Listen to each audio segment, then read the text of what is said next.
10 p.m. And we'll do roll call. Jordan? Jordan Scott, present. Oop. Jordan Scott, present. Wait, Let's Did I go see. on or off? Try that again. I can't hear it. Can you hear me? It's on. I can Oh, red light is on? All right. Still present. All right. Let's see. Mike? Mike Michael? Rhodes, present. Okay, Brian? Not Brian is on his way. here. He'll probably be joining us in a few minutes. Okay. There's Tony. Maybe him right there. sorry. No worries. All right. Turns out there is a little traffic this time. Okay, so we're doing roll call, Brian, so you're here now, right? That's it, yeah. Tony? You want to come join me? Yeah. Tony, I can't tell who anybody is. He asks, all these white men look alike. Jamil, is he here? No. Jamil apparently is off P&Z. I just. Oh, he retired? Make that my public comment. Okay. Do we have two Michaels now? Yeah, Michael Hall here. Okay, Michael Hall, that's It's you. first time with Michael Hall in person. Yeah. Okay. Hey, first time Mike Rhodes in person. No. Is it really? Can you believe that? Really? Wow. Isn't it crazy? Well, I guess it's almost been 18 months, yeah. Since I went on, I think, the very first virtual meeting. Okay, all right. So we have a quorum, and Jamil has retired, and do we have anybody absent then? I guess not. All right, well, we can open it up for public comments. Does anybody have any public comments? Wish to address the commission? I would. All right, Jordan? I just want to thank Commissioner Allen for all of his work for the past 3 years, I think it's been. Really just enjoyed working with him, and he helped out a lot when it came to bringing a good sense of an understanding of how the code can make this town work for us and also in some ways work against us. And so just really enjoyed working with and learning from Jamil Allen. So thank you. Okay. Thank you, Jordan. And I wish to second those comments. All right, if we don't have any other public comments, we can go on to the consent agenda. And on the agenda is discussion and possible actions on the minutes from the August 31st P&Z meeting. And I believe we have those in our packet. Has everybody had a chance to look them over?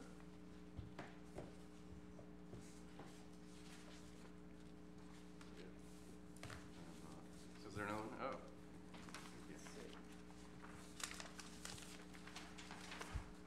Looking for them in Oh, this this packet. is the one I that don't came think up. it's in here. Yeah, I don't. This was on before. Was it in Yeah, there? I don't think it's in. Let me see if it was in our online packet. Hang on. Spotted. Want a motion to table to the next one? Does anybody know if we have it online, or should we table it until the next meeting? The minutes? Yes. Did they not make it? I don't see them in the paper packet. Let me double check. We can just post, you can just table the minutes till the next meeting. All right, Motion to table the minutes to the next meeting? Second. All right. all right. All in favor, say aye. Aye. Aye. Aye. Anyone opposed?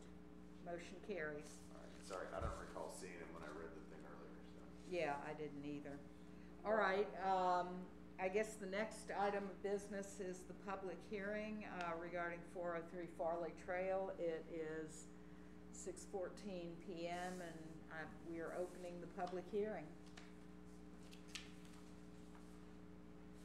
Good evening, Commissioners. I believe the applicant, engineer Katie Cam, is here to address you all. What you have before you this evening is an amended plat for 403 Farley Trail. I put a copy of that plat. Amy, there's a copy of the plat on the large sheet below you.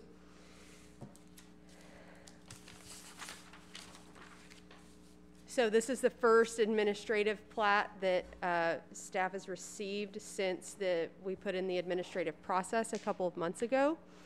I'll let the applicant speak to what they would like to request of you all this evening, and then I will be happy to answer any questions you have. All right, that sounds good. I'm trying to get your PowerPoint pulled up, but it does not want to pull up, so I'm going to try again really fast.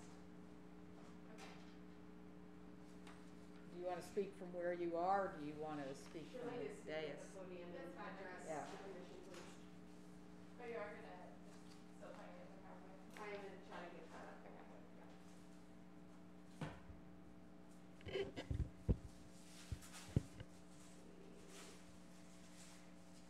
Am I limited to 3 minutes or once I get started?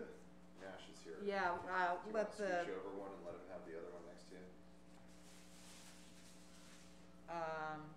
sure, I can scoot over. Maybe we don't have a time, 3-minute time limit on plat presenting. If you could limit it to Okay. 10 or 15, that'd be great. Okay. Let me try and do this one, Brian. Sorry for the delay. Great mask for you. All right, I'll let the minutes reflect that Brian Nash has walked into the meeting. Thank you. Sorry for the delay. Okay, so, go ahead.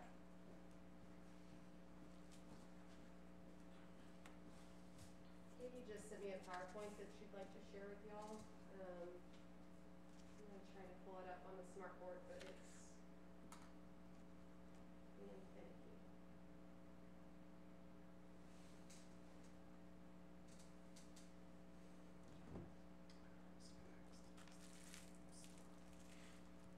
Can we go to another item while we're working on this, or?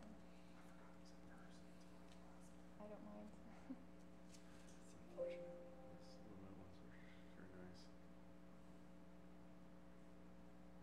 Katie, why don't I send this out to the commissioners so they can pull it up? Let's see. There we go.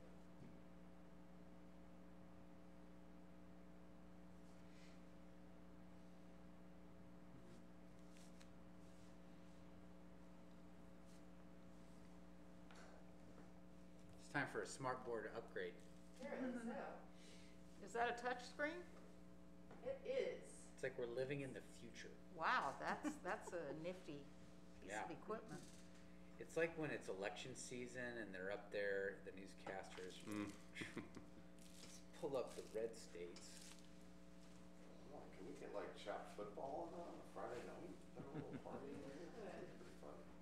It would be fun. Not gonna work? Okay. You it's can get gonna up work. there and When you diagram how the move, play went wrong. When I swipe this way, it'll move through your slides. Capital improvement. Have you project. sterilized that entire screen before she touches it? I have not.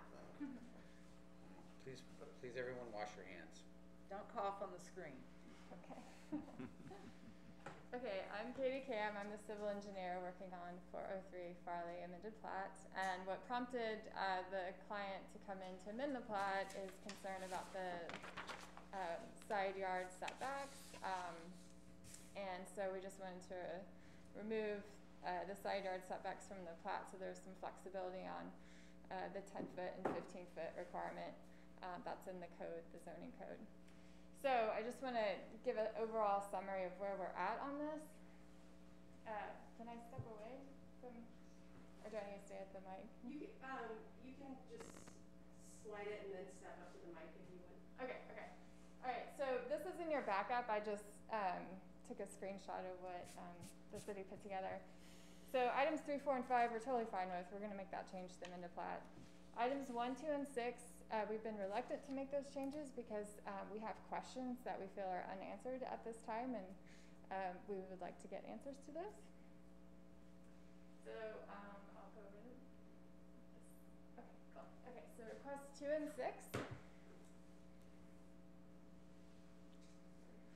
So there's a request by the city for us to include 2-foot contours on the amended plat. I've been doing plats for a very long time, over 2 decades. I've never seen contours on a plat before. And when I looked at the city code for Rollingwood, it said that 2-foot contours are only required for preliminary plats. So we have a question about why those contours are being required for amended plats. when the city code says they're only for preliminary plats. And then for side and rear yard building setbacks, the code does not require those to be shown on the plat. It only requires the front. And the zoning code specifies the building setbacks. So even though the setbacks aren't shown on the plat, the zoning code will take care of the setback regulations. So the questions we have are, what is giving city staff the basis for requiring things that are not in the city code? They mentioned it's in the application submittal checklist, but it's not clear if those, how that checklist is created, if that's application rules, how are the application rules created. So there's a lot of uncertainty and questions about that. And then the second thing is, if 2-foot contours are shown on the plat and they do construction on the site and the contours are changed, do we have to go back to an amended plat and amend the plat because contours have changed? So those are a couple of things that we don't understand yet.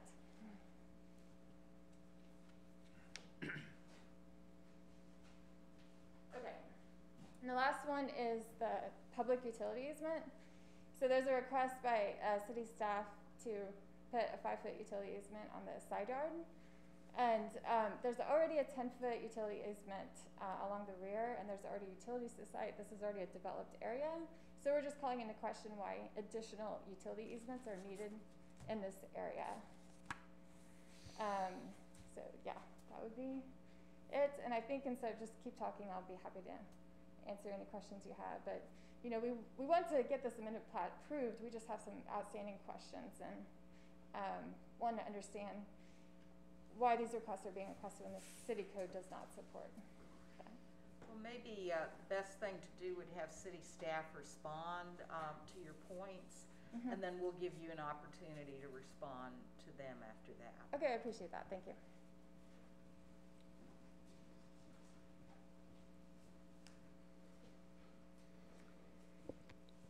So the reason that this is coming before you is because I have a checklist that has been adopted by P&Z and by council that we're working off of that requires in the checklist certain items to be included on plats. That includes 2-foot topo contours. It requires the setbacks to be shown on the plat, and it requires, and then I'll address the PUE issue separately. That requirement in the checklist, the city is at liberty to have these checklists to work off of, and we can require those items. I inherited this checklist. I have no problem personally with not having 2-foot topo contours on plats, period. I don't think that that's necessarily an appropriate use of plats because those conditions change. However, I'm not comfortable approving a plat that does not meet that checklist, lest it appear that I was exceeding, the authority that you all granted me in this administrative approval process. So that her questions are something that you all can consider. This plat tonight, you will have to make a decision as to whether to approve it with conditions, or deny it. Statutorily, we have to have a decision on this plat at this meeting. So as far as the PUEs go, you all know that we have water line issues. We want to be able to loop that system, and we need every easement that we can get to loop that system. The engineer thinks that these easements may be necessary to loop a system in the future. And so, per my requirement to retain those easements, I am asking that you require easements along the side yard. It does not impact the developability of the lot. It's within the setbacks. We would request 5 feet on each side. Again, that's for you all to consider, and you can make that decision as to whether or not you're going to require it. Do you have any questions as to why this is, any questions for me or as to why this is coming to you all? Well, I guess one question I have, not so much about the contours, but about the easements on the sides. I had been of the impression, maybe mistakenly so, that almost all of our lots in Rolling would have side easements. And if that is not true, what is the situation with side easements? So most of ours do. This property was replatted in, I think, 2015. I'll have to double check. And when it was replatted, those easements were not retained along the side. So this side setback, this 15-foot setback that they brought me a valid plat, but it showed a 15-foot side setback, which is perhaps more burdensome than what this lot will require on that side. But the rear utility easement was retained, but not the side easements. Okay, so in other words, there were no easements after that. And I guess then my next question would be, if the plat was approved at that time without the side easements, what has changed since then, that we could now impose this? Sure. Where it was not in the plat originally? I don't know why those easements were not retained. It appears to me to be an oversight because the code has not changed. So. Just for personal privilege, when in 2015 was that plat? Because I was on council at that time, so apologies if it. No, it was your fault. Stuck under my watch there. Oh, 2012. Oh, 2012. Okay. Woo! Thank your you. fault. Good. 2012. Can I ask what is, Not on my watch. why is this plat being amended right now when it was done fairly recently? All the ones I've seen are Sure. new plats of really old lots that have So been. it shows a 15-foot side easement, and our code prescribes a 10-foot side easement with a variable up to 15 to maintain that 25 feet between structures. So it's basically Easement or the setback? current, setback, I'm sorry, the setback. current one has kind of a hard 15 foot, so they're amending it, Correct. so that's not, okay. So, and I don't mean to, I'm confused as to why we're saying include a minimum of 5-foot utility easement when the code says it needs to be no less than 10 feet on each 5 side. and 5. We dealt with this on a few others. It's 5 and 5. 5 So on each that side would- of the line. Which is the same for the rear anyway, so that gives you 20.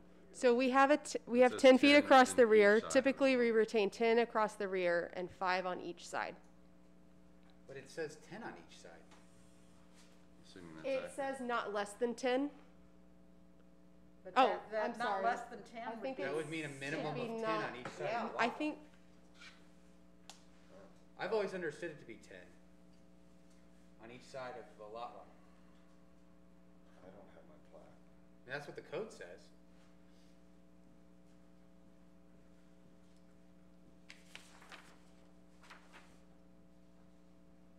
So there's 10 on the Man, back. it's good to be back in person. Yeah, it is. Ah!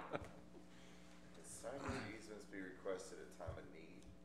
Seems like this is the time of need. Well, I can tell you, having worked with our previous group, they were well-meaning but not always well-organized when it came to our previous engineer.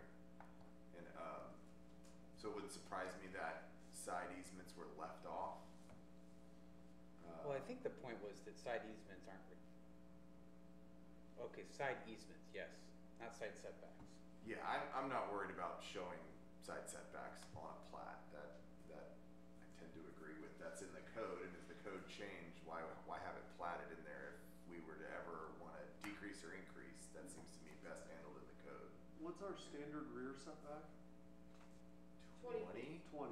Yeah. 20 rear, 30 minimum front. of 10 on each side, but no more than, minimum of 10 on each 25 side, total. adding to 25. Has to add up to 25 to your neighbor's. Minimum of 25 total on each, Right. when you add the sides, but So no less Carrie, than 10 on if, any given the side. corner Yeah, so lot it's 10 came and at a 15 later if you date max it out. 10 and 15. and asked Or 12. to, 13. I think their address is Bettis, right Mhm. now. Mhm. If they wanted to change to Farley and have a 10-foot setback, because I assume the 15-foot setback right now is on the north side of this property? I don't think this is on a corner. No, No, this it's- one it's- isn't, but if the corner Oh, right. took a 10-foot and you had a 10, I mean, that doesn't get us to 25. So if the other property changed, they would have 20 feet. They wouldn't be able to retain, if they changed theirs, they'd be increasing their rear.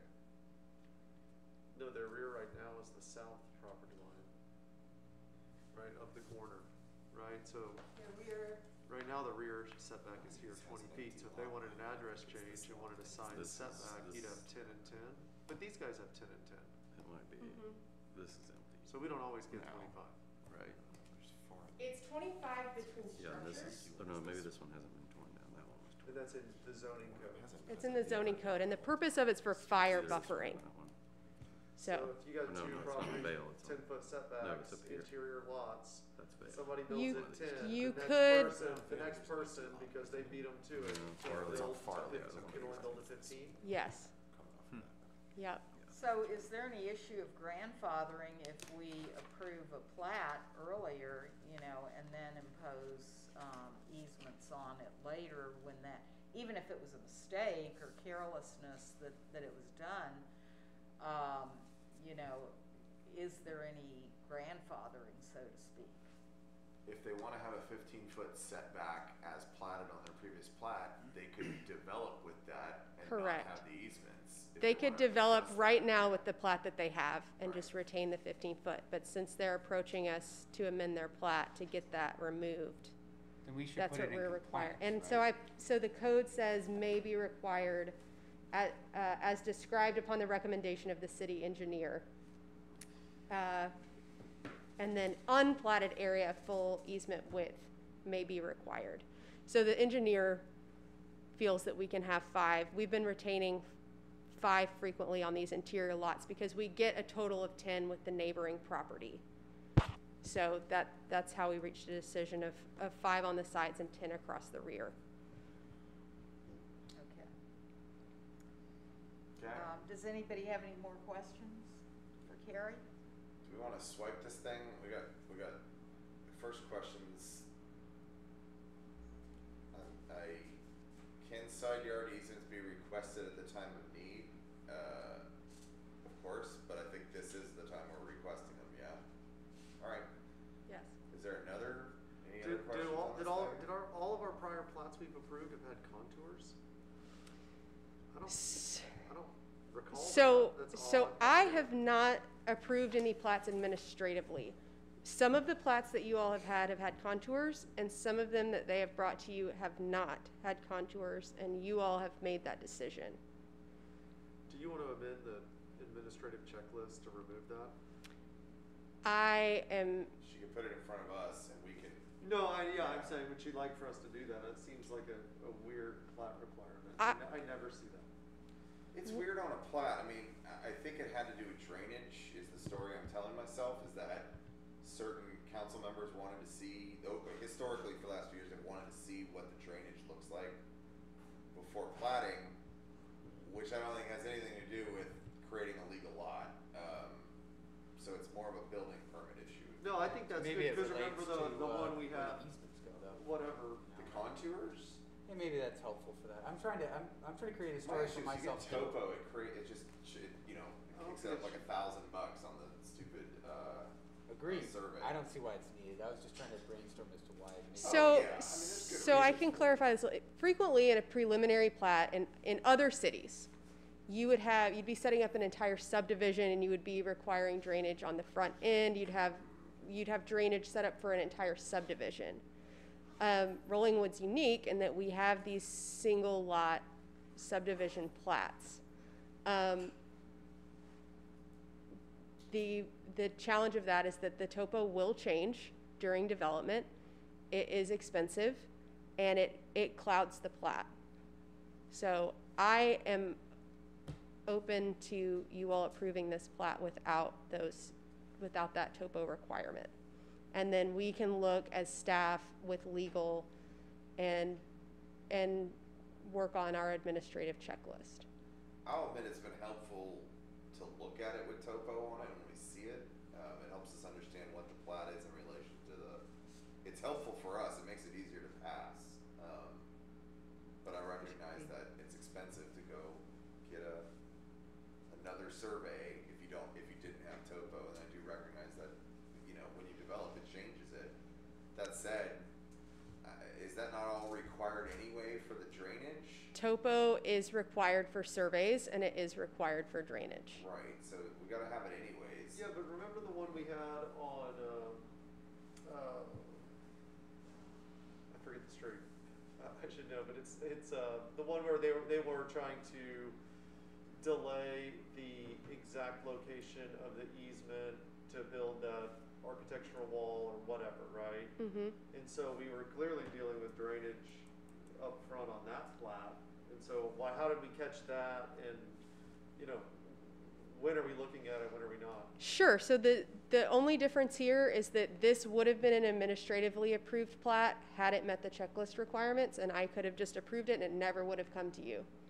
Because it diverged from those requirements, I felt that it had to go to public hearing for you all to approve. And we appreciate that. I think it's important that we sort of didn't give a huge leeway when we voted in the administration part of it. If you recall, we kept it kind of, because it was a big step. Our first step was, now we want to see these things. We want to have them talked about in public. So this is great. So we can allow no topo if we wanted to. But what I hear you saying is, as long as it's on your checklist, that checklist that's been approved by us in council, if it doesn't meet that, you feel like we're going to send it to P and Z.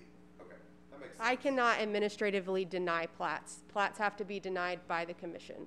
Gotcha. So I went through the checklist and reviewed this, which is in the packet, and I denied it.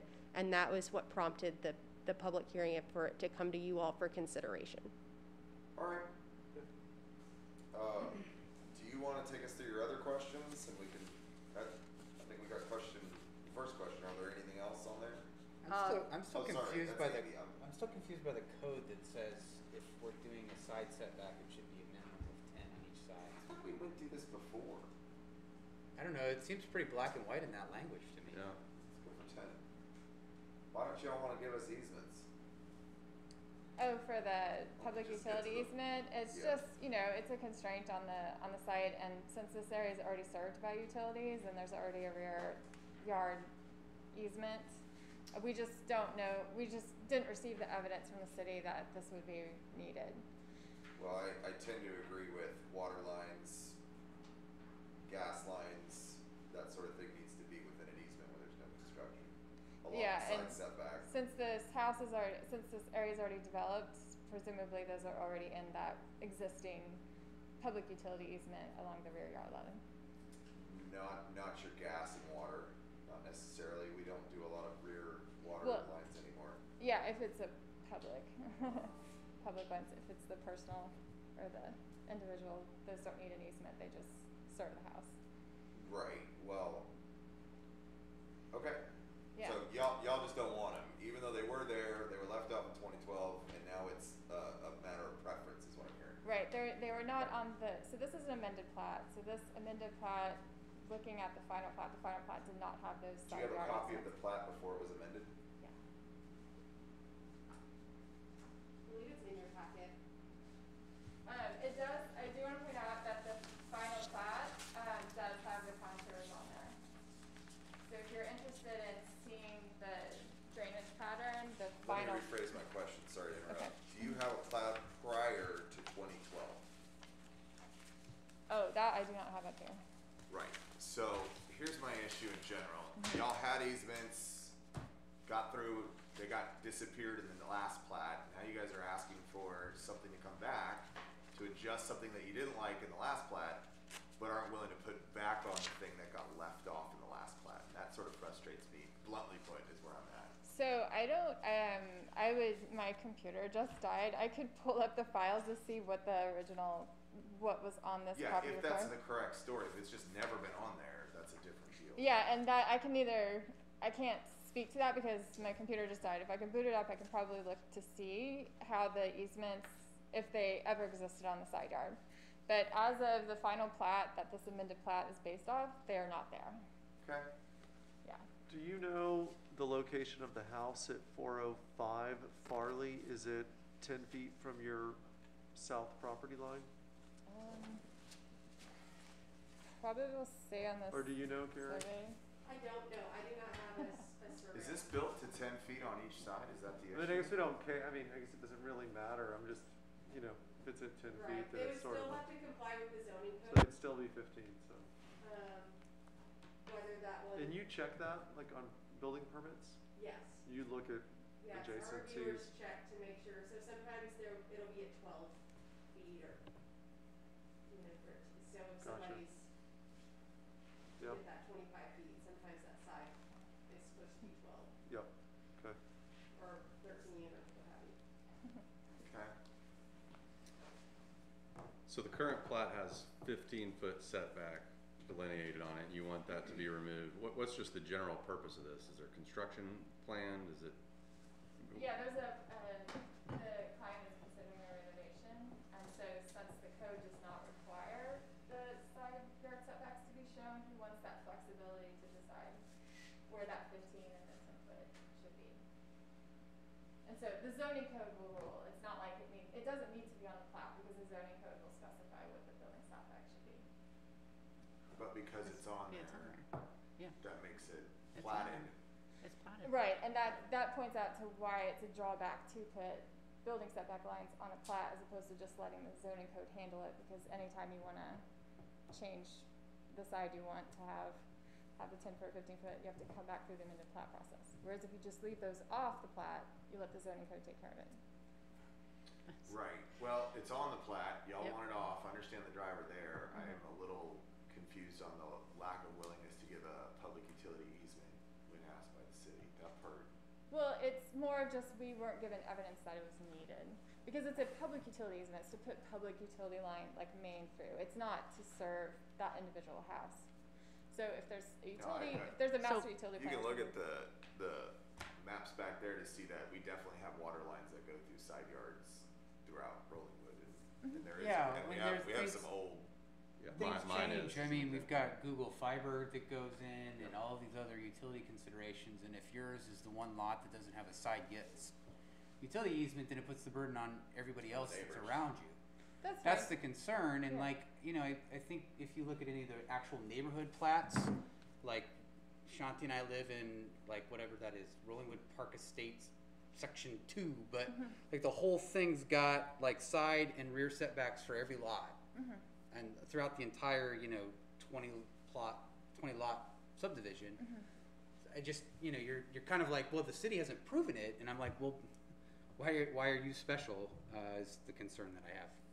Yeah, it's just more of, you know, cities don't get into the practice of just going and getting easements if there's no plans for anything or if there's already an area served. So that's the only thing. And it's just a question, really. If y'all determine it's needed, we'll put it on the plat. It's just we felt like we weren't quite getting that question answered during the review process. So if I may, going back to this, you know, if y'all feel like a public utility easement is needed on the amended plat, and you feel like in the future there may be a need for a public utility line through there, then, you know, that's the decision that the city has based on looking at their utility network.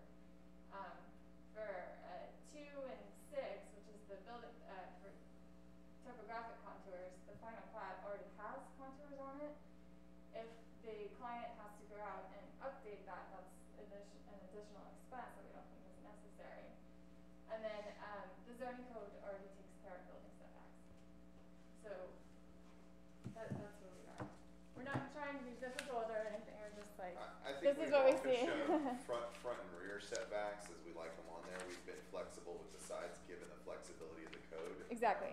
Yeah. Just giving you on past history, what I've seen since 2015 is flexibility of those side setbacks.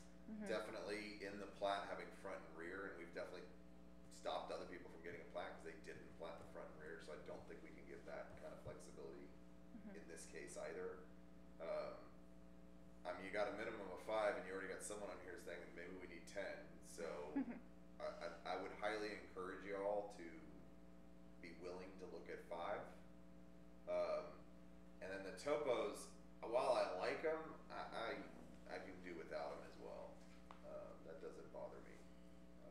I don't know where everybody else comes down on that. I didn't know we had them or didn't have them, so Well, I honestly don't what I care. wanna do is just a standard, so it's like, if we're gonna have them, let's have them, if we're not gonna have them, let's take them off, but let's take them off for everybody.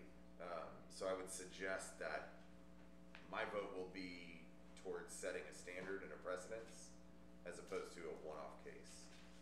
Yeah, That's I'd like to see them come off of the plats, and if we, you know, it might be nice to have topo accompanying an application, to the extent that Yeah. it's some weird drainage issue that you might not otherwise see, but we could talk about that's not relevant to you. So we can Totally talk helpful to about have it like a later. survey with it and an old one or whatever, that's easy, but Yeah. not necessarily needing it for, okay.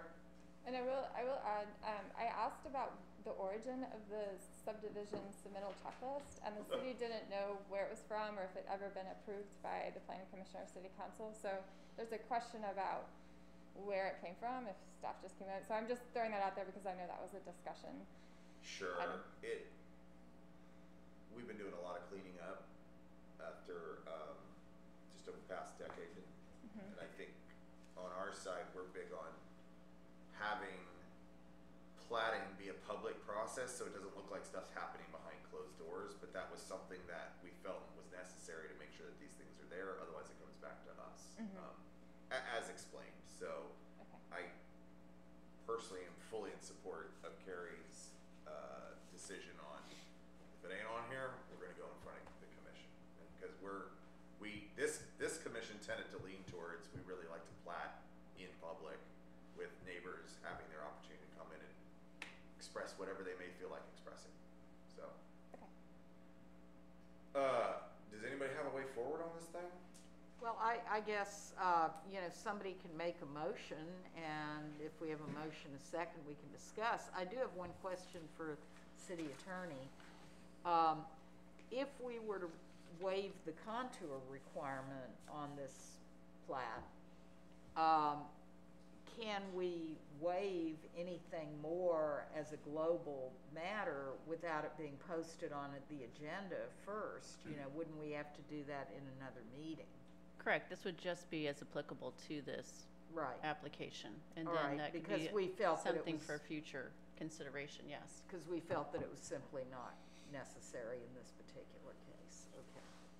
Yeah, it sounds like in the future, we should tackle this list with recommendation from city staff of how we might want to modify it and memorialize it.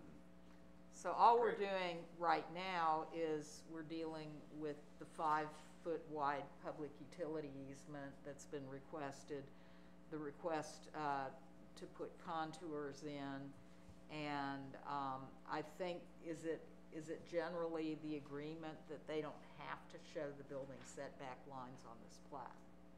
No, they have to be front and rear. Right, but not Right, side. but not side. Not side. And I thought they had done front and rear on this plat. Is that not the case? They do. Well, They do. technically the code states side, only front setback is required. That's the only one that's stated in the code that has to be Yep. showed. Yeah, so this So doesn't side show and- rear. Side and rear yard, the city code doesn't say side and rear yard have to be on the plat. And we got that on a plat before where the applicant was like, it doesn't say it, I'm not doing it, and I don't remember what we did. I don't think we passed it, to be honest. Well, does anybody want to make a motion? I had one more quick question actually, for to tee city that the- attorney about the 10-foot. Do we? Well, do we wanna get into that? we're in a public Still hearing. We discuss. could make a Okay, motion. close the It's my understanding we Close can public make a hearing? motion with a second, Probably should. and then Yeah. discuss it, and any other members of the public who wish to speak to it can still Shanti and do Alex, is there so. anything you guys have to say about this? Are you here for this, Come on, Shawnee, Shanti. or something Well, else? not necessarily, but I thought between two houses, the total distance should be 25 feet. Yep, So one will have the 15 and one will have the 10. Correct. On the side setback. Are you eliminating that? No. This is more No. about Zoning the code. easement, not the, Okay. Not Oh, the- okay, not not the- the setback between. Yeah, the original plat had no easements on the side. I actually tried to bring up our subdivision, Shanti, and I couldn't. I don't remember how I used to be able to do that. There was like a way to find it on the website, but I'm pretty sure in our subdivision, it's 10 foot on each side of a side lot line. It's a 10-foot public utility easement. And that's what that language in the code that was up there seems to suggest. So I'm not even comfortable doing it without 5 unless I would better understand what the code says, because the way I was reading that code provision, it sounds like you're supposed to do Do 10. they have any utility lines in the back now? I don't know. There's electric. Because some of them didn't get put to the front. Not all the houses in Rosewood have it in the front. You're talking about water? No, Water, any utility. no, all there, the electric's in the back and the water and the sewer in the front. My water's in the back. Sewer's in the front. I think it's very prudent, Yours is in the back? given all of our Because drainage all of issues, to Rollingwood is. maintain Yeah. as much of an easement as we can. So So are you here, not comfortable with 5 feet on the side? No, not the way I'm reading that language. It's fine. so there's a little bit more discretionary language in the code that allows at the engineer's discretion. What we can do is, if you all are ready to close the public hearing, you can close the public hearing. You may approve the plat that's before you. You may conditionally approve the plat that's before you and put those requirements for PUEs if you wish, or not, or waive something, or you can do a conditional approval that'll go to city council, or you can deny it. Thank you for putting us back on course, Carrie. Thank you. That was said so elegantly, like it was a nice chide, like you gotta close the public hearing. Well, is there anybody else who wants to speak in the public hearing to this particular issue? All right, then we could close the public hearing, and it is 6:51. Yeah, 6:51 p.m. And does anybody want to make a motion? I'll make a motion, to conditionally approve if the applicant will do item 1, the 5-foot easement. We can waive the contour requirement. It looks like the applicant agreed to do items 3, 4, and 5.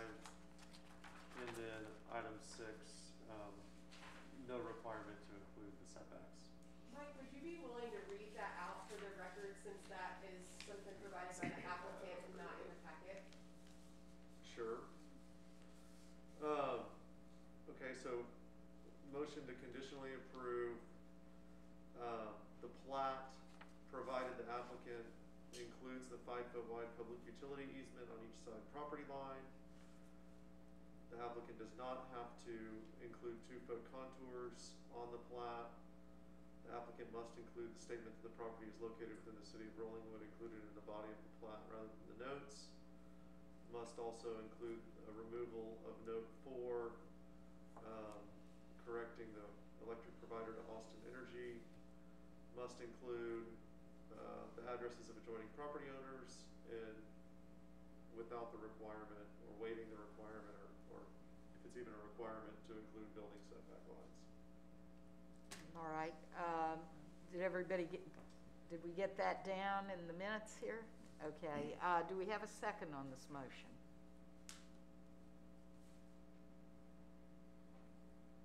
I'll second it for purposes of discussion. So, do we have any further discussion on the motion? Yeah, I feel like we do want to have front and rear setbacks rather than none at all, just because that sticks with the precedents that we've done with others. And I think it's important. I frankly would like to see all of them on all plats moving forward. Yeah. Change the requirement, but if it's not in the code, then I don't necessarily feel at liberty to enforce it if it's in the zoning code, but I mean, I would agree. Well, I with thought front was in the code, that we have to have a front setback, rear setback. Okay, then I misspoke. So Well, yeah, you could including- accept that as a friendly amendment. Yeah, I would accept including all of them as a friendly amendment if that's the will of the commission. I think it's better. I'd like to see it in all. But of I them. thought we couldn't do the side because of the flexibility. You So can do the this- minimum requirement of 10. That's true. Oh, that's I true. mean, that would be, I think that should be the process, but, we don't need to burden them with the discussion, but I think moving forward, that's what we ought to do. That makes sense. All right, Are you so, open to, friendly amendment? amendment is accepted, To show the minimum setbacks. Front and back. front and Front, back, rear, or, back, or- everywhere, or yeah. all the way I'm around. also fine to do 10, to show minimums on the sides. Yeah. But I know Is there- historically we have it, but I think that's a I think great so. idea. Like, Is it gonna create any confusion where somebody? I thought that I'd like to go back and look at prior meetings, cause I know we've included side setbacks recently on Yeah. plats. So Yeah. That was news to me that it was not required, so I was just wanting to follow code and we have zoning anyways, but happy to accept the amendment to include all. All right. You would know, but does it create, if you have the 10-foot minimum shown on there, does it create confusion where then somebody comes in with a proposed 10-foot on both sides and have to redo something? Well, there's a weird burden for Carrie to check, you've gotta, I don't know, you're coming in with a survey of the neighbor's property, or you hold the tape measure, but, I think that we should put the minimums moving forward. Yeah, I can see the confusion on the side setbacks. Well, it says 10 is the minimum, so we're gonna build, and then they design right up to the minimum, not realizing that there's this There's kind of a 10 plus floating number to have 25 between it. That's not in the plat, so. I mean, it'll be tough luck, but that sucks too. So, Jordan, is your request for friendly amendment, front and back only, or including side? And I don't know. I'm now confused on it myself. I was fine with front and back, given precedents that we've done. If we also want to put the minimums on there, I could see pros and cons to that as well. I almost think if you're putting something on there though that may not actually be accurate, I would rather keep front and back personally, because to me, if I looked at that and then, spend a lot of money or time and then find out later that I'm 5 feet over, that would be worse to me than not having them and then having to look at the code and then measure and be my due diligence, as a property owner. I'm with you on that. I think as well. most, like anybody that's gonna be building on there is gonna hire somebody. We already read the side setback provisions. I think it's pretty clear. But if there's even an Would somebody expert who's really- never done anything in Rollingwood and they look at that and look at the code, is there confusion? I don't know what a reasonable expert would It's a determine. tough catch, oh wait, is the neighbor's house on the 10-foot line? Do I have to go to 15? 15. Oh, yeah, I don't know where that comes from. Is that a rule? That's I not a didn't know rule about that I'm aware of. It's Shanti mentioned 25 it, but between homes is the code. It says 25 between homes, but that doesn't mean 25 between building setbacks. So what we haven't done is Rollingwood hasn't set hard of your left side of your lot is 15, your right side's 10. They didn't do that. It was this floating all right, as long as you're 25 feet from the house next to you. It's a weird way to do it. And so we didn't go in and say, oh, if they're a 10-foot, then you're 15 and your other side is 10. Does that make sense? Or what if somebody's an old house that's over Yeah. the setback that's grandfathered? Now does that Oh. penalize me? interesting. So what section of the code is that? There's some houses that are 5 feet. This is getting off topic, That were built more. severely off topic, but I want to look that up. Yeah, though, there's 'cause certain I've- setbacks, for sure. That came up, I don't know, years ago. Well, I think we have a Yeah, well, motion, people there's been a maintain request for a friendly Okay. amendment, but we're not sure quite what the friendly amendment is at this point. Do we wanna just start over, or, Send it back to Trent. can we Make it a remodeling. craft this motion as something that the commission can vote on? Do you I want? mean, we can deny this plat. I don't really want to. I think we could deny it. I like a conditional approval because we'd like to get this moving forward. I agree. for the I others. would like to do a conditional approval I like as the well. front and back setbacks only as my vote. All right, so would you accept that as a friendly Sure. amendment, Mike? Okay. All All right, motion and to I have guess friendly since I amendment. seconded it, I would too. So, we have a motion with the friendly amendment. We have a second. Is there any further discussion before we vote? Yeah, I guess I'll just say my point would be that under 10563 that was up there earlier. I mean, this is the first time I'm actually reading this, so I don't know, but it seems to say pretty clearly to me that if you're going to do a side easement, then the easement shall be no less than 10 feet on each side of a lot line. So the code seems to restrict that if you do a side easement, it has to be 10 feet. Like, you're not really allowed to do 5. Because it says 10 feet on each side, which would be 20 feet total along that line. So where'd the 5 come from, this checklist?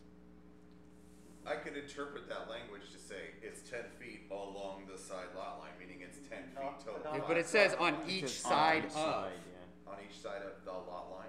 Yes, on it. On each side lot line or each side of the lot line? On each side of side lot lines. I don't think I could have, I could have Oh. spent hours as an So you're attorney saying trying that's to on write two it better, different and this lots? is where I would have ended up.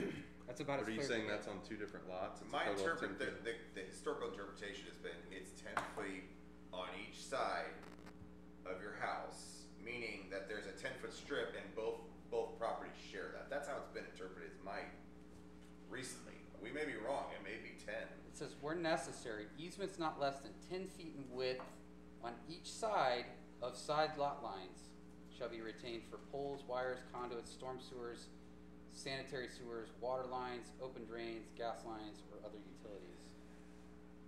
And then you can do What other. Austin does, right? Fiver, if, well, Hmm. they, I don't know, most of that stuff's. I mean, the private, right? practical reality of it Wherever is we go. that the city retains the right to use that as an easement, but it's not like somebody comes in and goes like, we're using the whole 10 feet, good luck. It's really just gives you that flexibility, like, well, we have to run this sewer line right over here, and you're like, well, that's at 6 Avoid foot, that not tree. 5. You know, I don't know, to me, I think it makes sense. You're not really encumbering the lot that much more.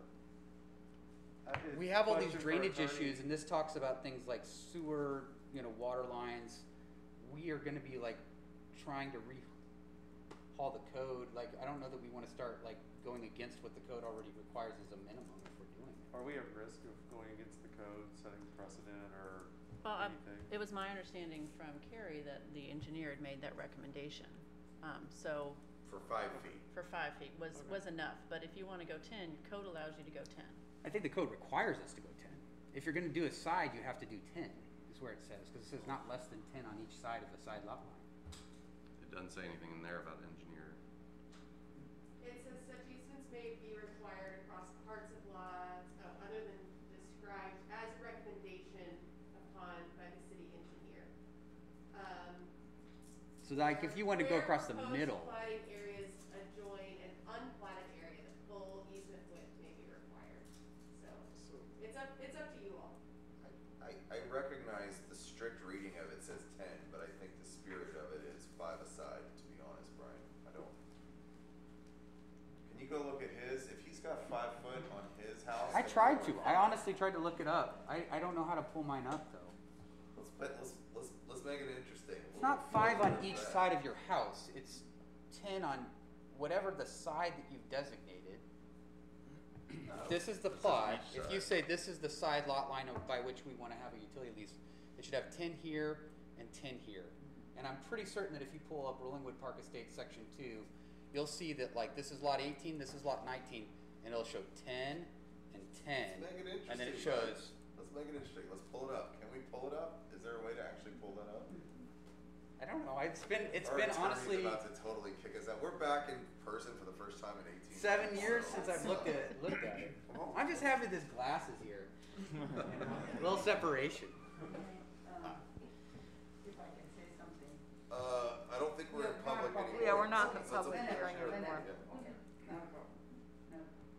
Chair, do you wanna? All right, well, do we have any further discussion? I think you got to do some kind of public utility easement because our engineer said that we should have it. Yeah, the engineer, he or she. Well, it says, but it says like, It's a 5. it says, it does, I mean, I agree, it says 10, it should be 10 feet, but it also says only at the discretion of the engineer, and if so he could have said 0, right? So, I think the spirit is, as Jordan said, I feel like we've always done 5, at least that's my recollection. Well, are we treading any new ground at this point in the discussion? We're trying to get Brian's plat to see. I mean, I don't think that's going to change how people look at this, but I just feel like it would be hard for me to say, okay, let's do this when it would be contrary to what the code says. Okay. And I hate to put it in an either or of 0 or 10 because then that's like, but I just feel like that's what the code would require. Well, we can take a vote on this motion. If it fails, somebody else can make a new motion. Okay. I'm going to call the question then and take a vote. All those in favor say aye. Aye. Aye. All right, motion fails. Do we have a new motion? Let's go Nash. I don't know if our homeowner is willing to do these things. Does it matter? Do we want to conditionally approve things or do we have to get it like? No, The homeowner has to like confirm that they'll do it? no, you put those conditions on there, that's right. You can move to deny, and then we could negotiate with the city staff, and the homeowner can negotiate for what it is. I just feel like I don't want the homeowner to have to come back and do this whole process again by denying it, so if the homeowner is willing to say, yeah, I'd do 10, then we could just conditionally approve it with 10, and we comply with the code, we'd be done. Well, I think there's a sentiment for conditional approval, so. Same here. Yeah. Yeah. So, the motion failed with only 2 votes, so does somebody else have another motion? All right, I'll try. Make a motion to conditionally approve the plat, given a minimum of 10-foot public utility easement on the plat for each property line, on each side property line. No contours required. Statement of that the properties in City of Rollingwood will be included. The removal and correction of note 4 will be accomplished, and the addresses of adjoining property owners will be shown on the plat, and that we will have front and rear setback lines. We will not require side setback lines in the plat. All right, do we have a Second. second? We got a second on that one. Michael, second, okay. Any further discussion? If not, all in favor say aye. Aye. Aye. Any opposed? All right, motion carries. I'm sorry, is that Michael Rhodes or Michael Hall that seconded? Michael Hall. Coming in strong, solid second. I think we really got to nail down this 10 or 20 or 5 or whatever it is. Definitely, and the checklist. Clarify, and I don't need to wait for the task force to figure that out. I think we need to get it in there. I would ask your homeowner to pay attention to P&Z, because we may sort that out and be like, get clarity there. 20 feet of easement on each side just seems like a big ask. I've been fighting with City of Austin that was asking for 15 on ours, and the max that they could request was 10. So I just pulled up my plot, and I have 10 on the side. you have 10. All right, there we go. Now I don't feel bad. At least So one now I of us feel has better. 10. How did you pull it up, by the way? 5. On my Dropbox account. Oh, okay. There used to be a way in Travis I don't CAD. have yours on here, though. I think Travis CAD, you could click on something and it would bring up the Yeah, neighborhood do that. plat, but now it's just bringing up a map, which Yeah. isn't as helpful. I don't know how I think I've downloaded that stuff, probably right. to a Dropbox somewhere, but Okay, let's move on. good point. Good job, Chair. Thank you. The next item is item 4 on our agenda, public hearing, discussion, and possible action to approve an ordinance to require silt fencing for any residential landscaping work that could result in silt discharge, including but not limited to sod installation and turf installation. It is 7:08 p.m. We are opening the public hearing if anyone wishes to speak on this issue. Carrie? Good evening. So this is we discussed this item last meeting. The staff agreed to bring back an ordinance. The ordinance is in your packet.